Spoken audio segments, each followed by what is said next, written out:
Bună seara de la Tolu Mic. Pasquali 993 este gata revizionat, motorul segmentat, baia de ulei spălată, filtrul de ulei schimbat, motor segmentat, chiuloase curățate, instalație electrică completă și funcțională, poziții, fază mică, fază mare, semnalizări, la fel și pe remorcă, bec pe frână,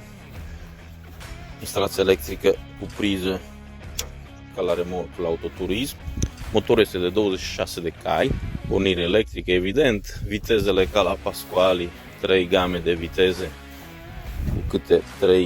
trepte și inversor, deci pe spate merge cu 3 viteze, marșalier, remorca cu tracțiune,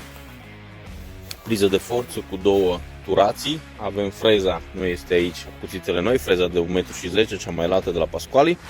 cauciucurile au profil, toate, nu sunt noi, dar mai merg încă mult și bine.